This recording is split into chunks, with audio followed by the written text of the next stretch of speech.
What's up, everybody? Noah Kaser back here for another episode of Noah Kaser Live. Let's get right into it. We got a lot to talk about. I got one review. We're going to talk about Tom Holland joining Christopher Nolan's new movie, Sony saying no to Harold on the Purple Crayon, the Venom 3 first reactions, and of course, the big news of the day, Blade has been indefinitely delayed, but we have a new movie in its place for 2025. So first up, we're going to go into this.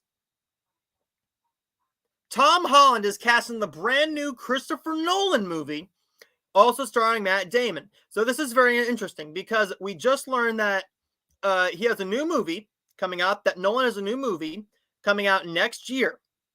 No, in 2026, sorry. And it's going to be a massive one. I've heard it's going to be about the vampires, so let's get right into this first. So this is coming to us from Variety. Variety is reporting that Tom Holland will star in Christopher Nolan's latest feature, joining Matt Damon in the top secret venture. Nolan wrote the script and is directing the project, which Universal Pictures will distribute. The studio has set a release date of July 17th, 2026. Plot details are being kept under wraps, but sources say the setting is not present day, although it's unclear whether it's set in the past or the future. Well, I hate to tell you, but when you're set in the past or the future, let's see. You got one or two options. It's either past or it's future. If you're not in the present day, I'm sorry. But this is very interesting because if we've seen Holland's past ventures, he's not had the best record with films. I haven't hated any of his films. I really enjoyed his film with Daisy Ridley. I believe that was Chaos Walking. I loved Uncharted. It's a stupid movie, but it's so fun. Not the best script in the world, not the greatest thing in the world, but it's fun. Doolittle, he's a minor part in that. I didn't see Cherry. I didn't see The Crowded Room on Apple Plus. I didn't see either of his Apple Plus things. I haven't seen him in his smaller roles. I believe it was a role in The King or something like that. But I think this is going to be a good venture because Christopher Nolan is the best the best director in the world. The best director right now in the world is the guy who wins the best directing Oscar. The Oscars is what solidifies your greatness. Even if you don't win one, if you're very close, if you're like a Alfred Hitchcock who has multiple classics, he's never won. He never won an Oscar. Christopher Nolan has. Christopher Nolan can get the best out of his performance. If you haven't seen Oppenheimer, right? Oppenheimer, one of the best films of last year, won the Best Director Oscar, the Best Actor Oscar. I think this is what's going to give him his overall Best Actor chance is a Christopher Nolan film. However, if it's what we heard is correct, is this a vampire story? We know how the Oscars feel about all of the horror aspects. I mean, look at something like Toni Collette in Hereditary, right? That's something that we don't see a whole lot of, giving them some Oscar love. Toni Collette should have definitely been nominated, maybe even won for Hereditary with a performance in that one. But what do you think about it? What do you think about that down below? Let me know your thoughts. What do you think about Tom Holland joining the brand new Christopher Nolan film? And do you think it's going to be the best option for his career? He's Spider-Man. We don't want him to be known as just Spider-Man. We've seen Andrew Garfield branch out a little bit. He's become one of the greatest actors in the world. He should have been nominated for Tick, Tick, Boom. Probably should have potentially won for that. But I'm looking forward to seeing what happens here. Let me know your thoughts in the comments down below. We're going to go into the comments up next. Luke, what's up, Luke? It's great to see you here, my man. I hope you have a good watch along tonight. I believe you're doing VHS 1985, I think. VHS 85. I could be wrong. But check him out. He has one planned, so we will see how that one goes. So, next up, we're going to go into this. Sony said no to Harold and the Purple Crayon. So, Harold and the Purple Crayon opened this past summer, August 2nd, 2024. The movie bombed at the box office, made almost no money, didn't even turn a minuscule amount of money as a profit. But this is something that I think is going to be very intriguing because Netflix said no. So let's get right into this. Netflix refused to buy Sony's new animated film, Harold and the Purple Crayon, as part of a new content strategy. According to Bloomberg, prior to Sony's planned release of Harold and the Purple Crayon on August 2nd, some of the studio execs inquired about the interest of Netflix acquiring the film for its streaming platform in fear that it would fall short with the competition from Inside Out 2 and Despicable Me 4, which both had the same release window. It said Sony liked the film just fine, though. Netflix, which has been aggressive in acquiring films no longer slated for a theatrical release in recent years, wasn't interested in buying Harold and the Purple Crayon. Now, is this very surprising? Not really. It's not surprising at all, because Harold and the Purple Crayon didn't look all that good. The trailers didn't look all that good of a movie, right? I think it could be fun. I haven't seen it. I'm going to watch it, and I'm not going to watch it as a critic. I'm watching it as an audience member, and the audiences have loved this movie. I mean, they've literally loved this movie. So I think that it's up to the specific audience, right? It's up to the audience. But we're going to look at this next, because this is the big thing. The streaming service has adapted a new strategy to reestablish its reputation as a platform for quality movies under the direction of Netflix's film chairman, Dan Lin, which includes spending less and redirecting its sources to making films for better, to make films of better quality. Here's the issue. If you're going to make films of quality, you're not going to turn a profit if you turn them into these cheaply made movies. You can acquire films fine.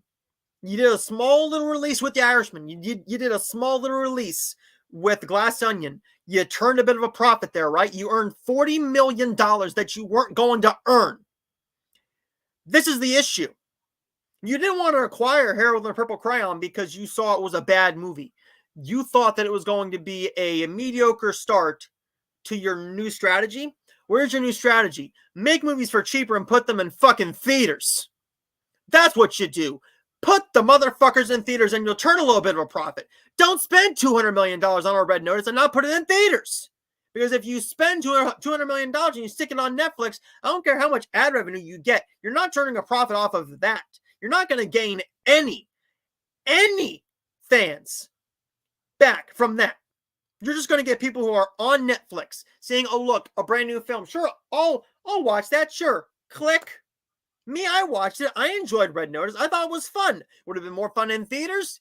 Yes. Amazon notices this, though, right? Apple Plus isn't having all that much success. The issue is Amazon knows that they're not turning a profit with the movies. They can't put their series in theaters. If they wanted to, they could do something like maybe like The Acolyte or what the WandaVision did. You put the first couple of episodes in theaters, get some money off of that. Do something like The Chosen. The Chosen is putting these in Fathom events. I'm sure you could get something like that. Maybe like Stranger Things up on the big screen. Put the first 2 episodes up on the big screen of its 5th season. Then you do episode week after week after week. And then you pop them on Netflix a month and a half later. Maybe even a month later. That's what you do. If you want to earn a profit, you do that. Instead, you're not acquiring Harold and the Purple Crayon, but you put out something like Marmaduke. Or The Kissing Booth 2. Or The Royal Treatment, which I thought was fine. But you also give us films like Woman of the Hour, The Irishman, Marriage Story, right? Ma Rainey's Black Bottom. What the fuck are you doing? You put them in theaters. You put these movies in theaters. You're putting the movies in theaters to get the Oscar love, but you're not doing it for any of your higher budget films. You should have put Rebel Moon in theaters. You should have put Rebel Moon in theaters. I don't care what anybody says. Rebel Moon, no matter how bad the movie is and was, you should have put it in theaters because then you would have put a little bit of money in your pocket. Zack Snyder would have made a little bit of money off of that, right? If he was smart, he would have pushed for that to go to theaters. Then you put the director's cut on Netflix. That's how you do that, right? But instead, they were stupid, and they put it right on Netflix. It got awful reviews. Nobody liked that, either movie. They liked the director's cuts. 2 friends of mine really do enjoy the director's cut of Part 1. I haven't seen either of them myself, but maybe at some point I'll get up the nerve to watch those 3.5-hour cuts. But enough is enough. Harold and the Purple Crayon is the real topic here. Harold and the Purple Crayon was not bought by Netflix. One, because they saw it was a bad movie. They're seeing a new strategy. They want to spend less money. You can still put it in theaters, give it a nice marketing campaign. Move the date, though. Putting it, and that fucking excuse, right? The excuse of putting it up against Inside Out 2 and Despicable Me 4, buddy, those came out weeks ahead of you. Freaking weeks ahead of you. I don't care what you say, right? I literally don't care what you say. I'm going to take a look at the release date for that. Because if you take a look at that, right? What came out that week? We're going to take a look at this, and this is going to be coming to us from the numbers. How am I going to do this? Okay, here we go. We're going to do this. The weekend of August 2nd. You had no competition. No new movies coming out. None. Okay, wait. You had movies. The issue was you didn't really have anybody there for either movie. Because if you take a look at this, this is coming to us from the numbers. The numbers is saying that Twisters was in its, second weekend? Third weekend? It's third weekend, I think. Deadpool & Wolverine was in its second weekend. Trap came out making $15 million. Despicable Me 4 came out, I believe, I could be wrong. Didn't it come out July 4th weekend? Didn't that come out July 4th weekend? I could be wrong. I hope I'm wrong. I might be.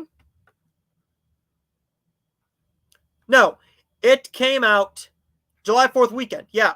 So July 4th weekend, that came out. That's just about a month before you. The issue is you didn't think you had a good enough movie on your hands, so you were trying to pawn it off on somebody else. What came out the week before that? Deadpool & Wolverine. Good idea. What came up with the week before that? Twisters. Good idea not putting it there. What came out the week before that? Oh, Longlegs. Flying to the Moon. Didn't make a whole lot of money.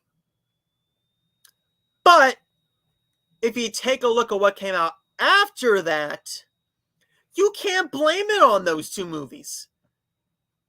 I don't care how much you want to spin that shit. You can't spin it. You can't spin it. Because It Ends With Us came out, right? It Ends With Us came out. That's a romance movie. Borderlands, not your target audience. Borderlands bombed. Borderlands bombed hard.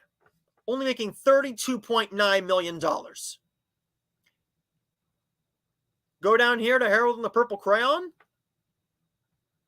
26.2. Making less than Borderlands. Your issue was not the competition of Despicable Me 4 and Inside Out 2. Yes, they were still making money. The issue is they were there before you. They were there before you. And you didn't think you had a good enough movie. So, here's what I would have done. I would have done this. Instead of blaming the likes of a Inside Out 2 or a Despicable Me 4, I would have done this. Move it to a week where there's nothing, right? Move it to a week where there is literally nothing playing. So, the 16th, you had Alien Romulus. Okay? The next week, you had Blink Twice opening, along with The Forge. And I believe somewhere around there was also Horizon. Or what was that the next weekend? Was it the next weekend? It might have been somewhere around there. No, yes, that was August 9th. That was August 9th. So you could have opened it on August 9th, and you could have had the moms go and see that. The moms go and see that. The dad and the kiddos go and see like Deadpool or Harold and the Purple Crayon.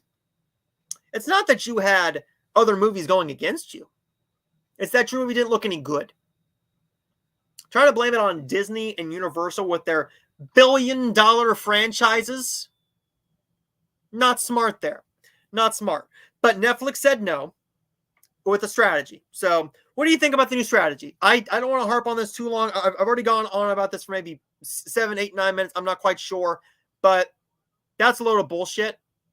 That is a load of bullshit, what they're trying to pull there. And I don't think it's very smart of them to do that. But what do you think about that? Let me know your thoughts in the comments down below. What do you think about Netflix saying no to Harold and the Purple Crayon? Why do you think their reasoning is stupid? Or do you agree with their reasoning? Do you agree with Sony's reasoning, right? Maybe you think I'm full of it. Maybe you think I am completely full of crap. I could be. But the issue is you don't blame other movies that came out 4 to 6 weeks ahead of you. Okay? So, there's that. Let me know your thoughts in the comments down below. Let me know your thoughts. Next up, we're going to go into our next topic, and that's going to be the Venom 3 first reactions are in. So let's get right into this. Venom 3 opens this Thursday night in theaters, and I plan on going to the 7 o'clock showing. So let's take a look at 5 reactions, and the last one I think is personally my favorite. So let's take a look at these. So, this one is coming to us from the Adam Review. The Adam Review says, Venom Last Dance review. A huge and epic emotional finale. Tom Hardy gives everything, and Sony has never been better. Stunning action satisfies with all 19 inches. Not just another Venom movie, it's one of the best comic book films ever. A fitting end, setting up what's next. And Simon Thompson from Showbiz Simon says, Venom Last Dance sees Tom Hardy go all in for a fun finale benefiting the franchise, with stakes of set pieces ranging from kooky to crazy. This doesn't hold back with the phenomenal, I like that pun, phenomenal action. Take it for what it is. Grab some popcorn and go with this and go with the flow of this raging road movie. And then we got Chris Killian saying, Venom The Last Dance is a wacky buddy road trip that stretches its PG-13 rating as far as it possibly will go. Simply put, Venom 3 is classic guilty pleasure cinema. Turn your brains off and let Venom snack on them. Who Let Us Out tweeted their reaction saying, Venom The Last Dance is phenomenal. Laughs, even a cry maybe? Some fun surprises and confirmations. Tom Hardy is Venom. So, that's not all. That's not all. This one is my personal favorite. It says this. Matt Ramos says, Venom Last Dance isn't just fun. It's the best Venom movie by far. It's the funniest and most emotional, it's the funniest, most emotional, best story, and it takes the silliness we love and fully embraces it full force. They do a lot of cool symbiote stuff, and we couldn't have gotten a better ending to this trilogy that also sets up more. Sony cooked, y'all. This is good news. But I only pulled 5. There's plenty more there that I could have pulled, but some said it's not the best movie, but it's fun. Is it the best of the trilogy? Some are saying it's the best of the trilogy. These are coming from people who didn't like the second one. I personally didn't like the second one. I don't hate it. I think it's just a less... It's not as good as the first, okay? It's definitely not as good as the first. It could have been better. It definitely could have been better. But do you think this movie's going to live up to the expectations? Can it be? Can it do exactly what we want it to? Can it give us a high-stakes, fun action film that is worthy of the Venom name? We'll have to see. I'm planning on seeing it on Thursday night at 7. I work till 4 on Thursday, or else I would go to the 4 o'clock showing. But with that being said, I think that this is a very fitting end to the Venom franchise. I look forward to seeing what we get in the future with the symbiotes and everything, but I'm looking forward to that. What do you think about that? Are you planning on seeing Venom? What do you think about these first reactions? And it's looking to range anywhere between $70 million domestically, the lowest of the franchise so far, but also upwards of $120 million worldwide, with a budget of $150 million worldwide and almost nothing coming within its path for at least a couple of weeks. There's not going to be anything coming out that's going to stop it in its tracks. If the movie's bad, if the movie is bad, that's what's going to suck. It's going to just drain everything out of it. But I think it's going to be good. I really think so. Let me know your thoughts in the comments down below, and let me know your thoughts. Next up, we're going to go into this. Some sad news, but inevitable news. Blade is now delayed indefinitely. So, this is something that I don't think we should be surprised by. We really shouldn't be surprised by this, unfortunately. But it's one where we kind of saw it coming. But let's take a look at this. This is coming to us from Deadline. Marvel Studios' Blade removed from 2025 release schedule, and Disney dates Predator Badlands instead.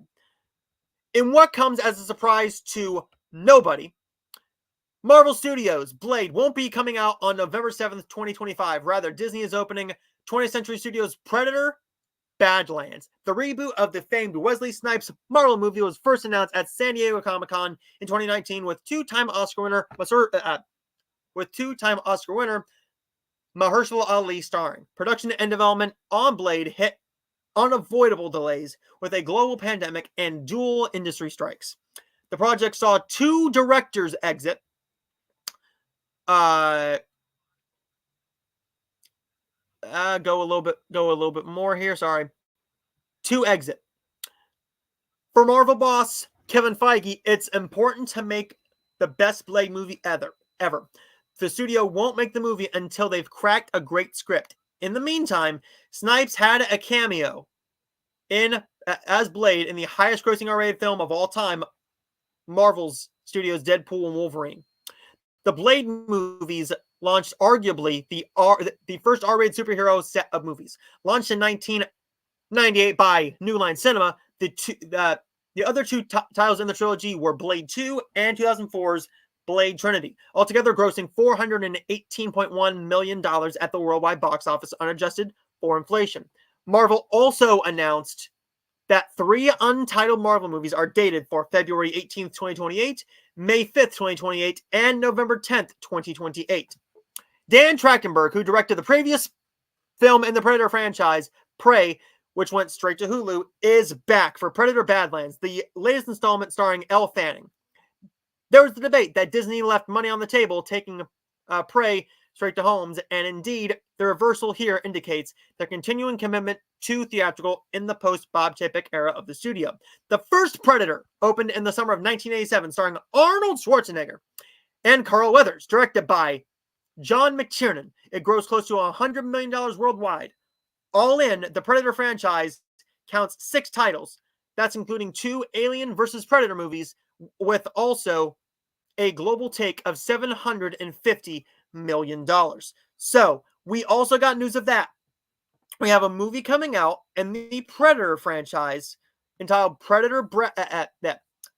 entitled Badlands. Predator Badlands coming out on November 7th, 2025. But we also got brand new news of a 3 brand new Marvel movies coming out. We can speculate about those later. We'll have to see what they announce at next year's Comic-Con, maybe at a Disney Fest or another Comic-Con. New York Comic-Con's gone, and the only Marvel news that I know we got, was actually just for the Daredevil Born Again. It's going to be 8 episodes, and it's going to be TV mature, and it's going to come out on March 4th, 2025. That's all the Marvel news we got. As far as I know, we could have gotten more, but I'm not sure. What do you think about this? Are you looking forward to this? Blade's not coming out. Blade will, but it's not coming out.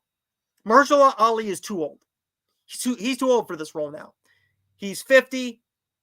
If they write the script, they're not going to start shooting until at least next year, mid next year, depending on his schedule and the director's schedule and what's happening with everything else. If you want to be nice about it, we could get something.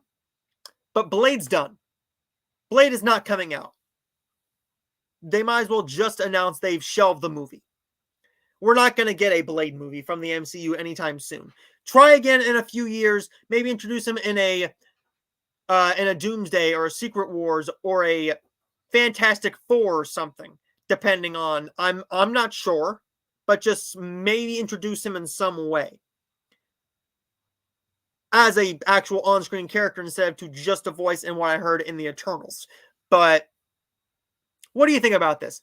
What do you think about Blade being indefinitely delayed? Are you excited about Predator, Badlands coming to theaters in its place? And what do you think the 3 Marvel movies coming out in 2028 are? Do you think they're going to continue on with the Avengers? Do you think we're going to get a Black Panther movie? Because taking a look at those dates, I mean, we could.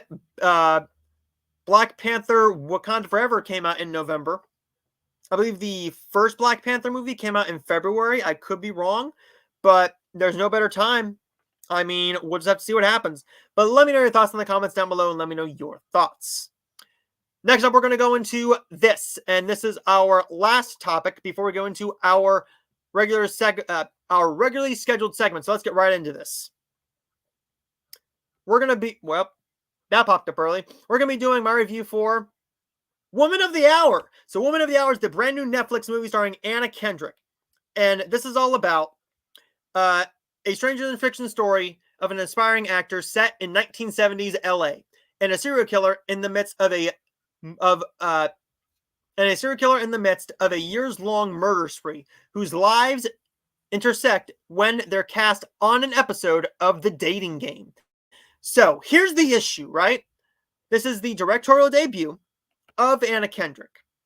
Anna Kendrick does a fantastic job behind the camera, directing the shots, all the blocking, everything is right on point.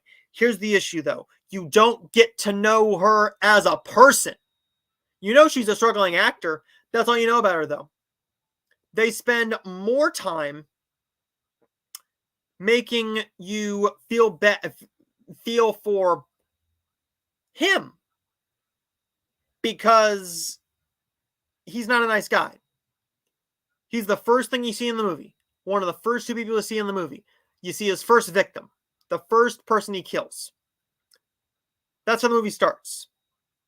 As the movie goes along, it's mostly just him. We don't see a whole lot of Anna Kendrick. And the trailer made it look like it was going to be more of a story of them going on a date and her trying to escape him. Instead, over half the movie is stuck on the damn dating game.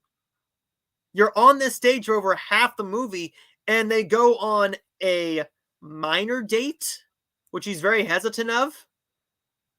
And that's it. That's really it. You mostly spend more time with him and his victims than anything else. I mean, the acting's good.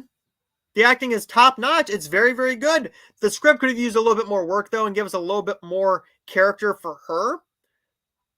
My issue is I wanted more. I wanted more of the creepiness factor. The score is so phenomenal in here, and the shots are so phenomenally done, that the script deserved a little bit more work here. Give us a bit more of them on the date. Spend more time with them, because those were the scenes that really shined. The killing scenes are very, very creepy. You see him attacking these girls. You see him antagonizing his co-contestants. The other guys on the dating game. One's a complete jerk, just a real complete jerk, just wants to sleep with her and get it over with. That's basically it. And the other one is just very dumb. He doesn't know what to say to any of the questions. And I don't know if this is how it happened on the actual dating game. I don't know. I don't know if this is what really happened, if it's on a documented thing. I'm not quite sure. But the movie just kind of ends on him getting arrested. And you find out what happened to her. She eventually moves away, but the issue is you don't really get a whole lot more of that. She just kind of moves away, and that's it. That's literally it. I wanted more from this movie. The acting from Anna Kendrick and our killer is very, very good. The chemistry is there. The shots are so phenomenally shot. Great framing, good blocking. The issue is we needed a better script. And it's a bit of a disappointment because I wanted this to be one of the best films of the entire year. And I thought this had the potential to be one of my favorite films of the year. I wanted more. I didn't get that, unfortunately. But I hope you enjoyed it. I'm going to end up giving Woman of the Hour I'm going to go with a C plus for this one. I'm going to give Woman of the Hour a C plus. I could go with a B minus, C, or C plus. It's right there in that range. But I'm going to go with a C plus for this one. Ranging on my scale, that's going to be 3 out of 5 stars. And I look forward to seeing what happens with Anna Kendrick's next directorial effort. But let me know your thoughts in the comments down below. What do you think about Woman of the Hour? Are you excited for it? Have you seen it yet? It's clearly on the Netflix top 10, which we'll take a look at in just a minute. But what do you think about that? Have you seen Woman of the Hour? What did you think about it? Let me know your thoughts in the comments down below. So next up, we're going to go into the regularly scheduled topics that we do every single Tuesday. And that is Release Rewind, Ticket Tracker, Netflix Top 10, and what's streaming this week in theaters and on streaming. So let's get right into it. We're going to go into Release Rewind. So Release Rewind is the segment every single week where I go into what came out 10, 20, 30, 40 years ago. So we're going to take a look at this and what came out in 2014. Well, it looked like this. 2014, we had 4 movies go wide, and they were Ouija, earning $103 million at the worldwide box office. A small little teen football film called 23 Blast came out earning $549,000. Massive box office bomb. John Wick opened that week, earning $87.7 million and spawning a franchise and a spinoff in Ballerina next year. St. Vincent opened wide, earning $54.8 million worldwide. Going to 2004, we had 3 movies come out, and those were The Grudge, earning $187 million. Surviving Christmas, which I don't think is all that good of a movie, but I'm going to have to rewatch it this year because it's been a little bit, earning $14.3 million. And I Heart Huckabees, earning $20 million. 1994, on October 21st, 1994, we had Love Affair, which I have seen. Decent film. I like the original one better. I can't remember the title of it. It could be Love Affair. I believe it's from the 40s, I think. The Puppet Masters, earning 8.5, but Love Affair earned 18.2. Puppet Masters earned 8.5, and Radioland Murders only earned $1.2 million. Very, very close to making 1.3. 1984, we had 5 movies come out. We had Body Double, earning $8.8 million. I own that movie. Haven't seen it yet. Terror in the Isles is a documentary. That opened wide, earning $8.3 million. The big one of that entire week was The Terminator with Arnold, earning $78 million worldwide and spawning a franchise. And the last 2 on October 26, 1984, we had American Dreamer, earning $5 million. I do want to see that one. I have seen the 2023-2024 film with Shirley MacLaine and Peter Dinklage. That's a pretty good one. And Firstborn came out, earning $6.2 million. So there was Release Rewind. Did I make you feel old? Do you remember those movies? Have you seen any of those older movies? I personally have seen, of course, I've seen The Terminator. I have seen Love Affair. I have seen Surviving Christmas, but I have not seen John Wick or Ouija, 23 Blast, or St. Vincent. I'm going to watch John Wick very, very quickly, though. I wanted to wait until the Ballerina movie came out, but I don't know when that is even coming out now. It got delayed.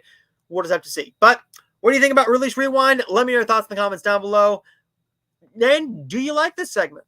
What movies do you want me to review from these? And I will see you guys on Friday's show, or whenever I do another show. I don't know if I'm going to be able to do a show on Friday because I might be busy and stuff like that. But what do you think about that? Release Rewind. Let me know your thoughts in the comments down below. We're going to go into the next topic, and the next topic is this. Ticket Tracker. So Ticket Tracker is where we take a look at what happened at the box office this past weekend. The issue is not a lot happened, but we're going to take a look at what happened last week as well, just to compare. So last week we had Terrifier 3 open, and Piece by Piece also opened. But taking a look at what happened this week, Piece by Piece is out, and Smile 2 is in. Smile 2 opened this weekend and earned $23 million and $46 million worldwide. So $23 million domestically, $46 million worldwide. The Wild Robot earned another $10 million, bringing its worldwide total to $197.2 million. I believe that's going to end somewhere around maybe 240, 250, maybe 230. Terrifier 3 earned another $9.3 million, bringing its worldwide gross to $39.4 million. Beetlejuice just keep trucking along, and I believe it can possibly go into the Halloween season at number 5. Earning another $5 million this past weekend, bringing its worldwide total to $434.5 million. And one of my most anticipated movies of the entire year that I won't be able to see until streaming because no theater around me is going to play it, especially not my local theater. We Live in Time, starring Andrew Garfield and Florence Pugh, earning $4.1 million domestically, and worldwide only earning another couple $100,000, bringing its worldwide total to $4.5 million. So there was Ticket Tracker. What do you think about those? What do you think Venom is going to do? We'll find out next week. So this is very exciting because now we go into one of my favorite segments of the entire week, of every show. I love doing this. Just got to bring it up here. So we're going to take a look at this, and we're just going to take a look at this. Ready? We're going to go into the Netflix Top 10. And the Netflix Top 10 looks like this. Well, there we go. The Netflix Top 10 looks like this. Number 1 is, of course, I've already reviewed it. Woman of the Hour is number 1. Number 2, Kung Fu Panda 4. Number 3 is Sing. Number 4, 3 is Sing. 4 is Unhinged. 5, Sweet Bobby, My Catfish Nightmare. Number 6 is Bad Boys Ride or Die. Number 7 is The Shadow Strays. Number 8 is The Estate. I want to see that movie. Number 9 is Pixels. I don't hate that movie as much as everybody else does. I think it's a little bit overhated. It's definitely not a good movie and one of Adam Sandler's weakest films. And Book Club at number 10. I enjoy Book Club. I haven't seen the sequel yet, but I enjoyed the first one. Let's go into the TV shows up next. What's in the top 10 for TV shows? Number 1 is The Lincoln Lawyer. Number 2, Outer Banks. Number 3, Nobody Wants This. Number 4, I Am a Killer. Number 5, Love is Blind. Number 6, Monsters, the Lyle and Eric Menendez story. Number 8, Ancient Apocalypse, The Americans. Number 7 was Ancient Apocalypse. Number 8 is The Great British Baking Show. Number 9, The Secret of the River. And number 10, Jurassic World Chaos Theory. This week, I think there's a couple things coming out, I believe. This week, we do have a movie called Don't Move, but we're going to take a look at that in just a minute because we're going to take a look at what's coming out this week. But what do you think about that? What do you think about the Netflix Top 10? Do you look at the Netflix Top 10 to see what everybody else is watching, and does that really entice you to see what everybody is all ranting and raving about and excited watching? Let me know your thoughts in the comments down below, and let me know your thoughts. What do you think about it? Talking for almost 40 minutes straight by myself. But we're going to go into this. What do you think about the Netflix Top 10? Let me know your thoughts in the comments down below. Next up is this. we're going to go into what's releasing this week in theaters and on streaming. Let's get right into that, shall we? So this one is coming to us from releases.com, as it does every single week, and we have quite a few things coming out, if I'm not mistaken. We've already talked about one of them, and one of them is, of course, Venom: The Last Dance, but we also have Transformers 1 is now out on VOD right now, and I believe you can rent that for $20 or buy that for $20 right now. On Netflix, we have a movie called Family Pact coming out. Don't Move is coming out on Friday on Netflix. Going to theaters, we have Conclave. I'm very excited for Conclave. I'm not even going to lie to you. I'm super excited for that. This week, we also had Carved come out on Hulu. Have not heard the best things about it, so I just decided to give myself a pass on that one. Max is getting Trap, and that's when I will see Trap. I'm very excited to see Trap because I am a M. Night Shyamalan fan. I've been excited for Trap for months now, so I'm looking forward to seeing that on Max. Memoir of a Snail, which is right now a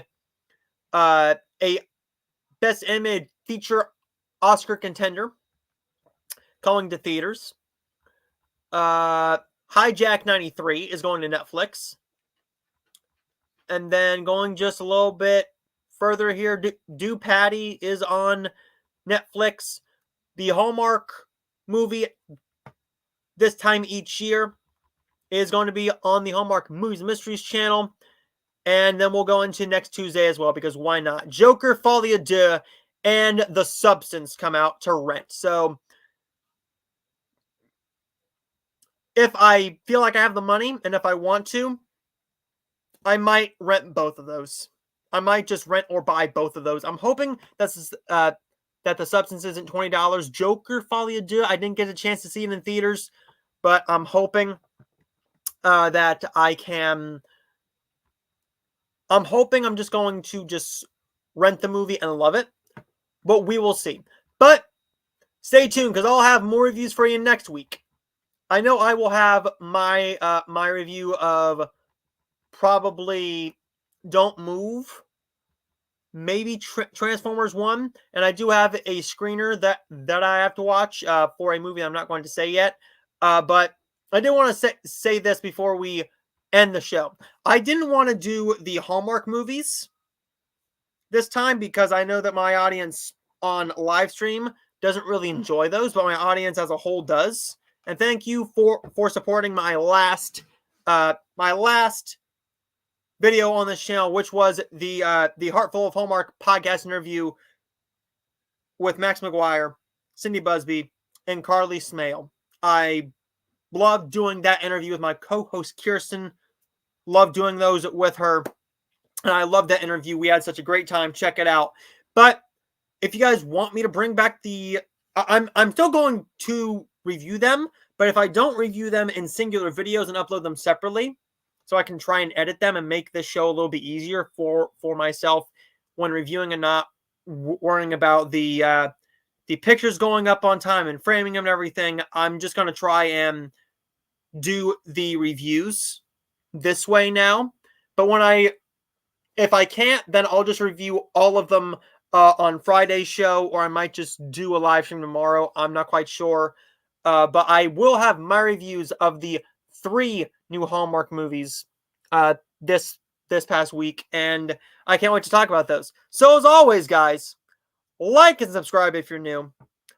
Leave a comment down below and let me know what you thought of the show.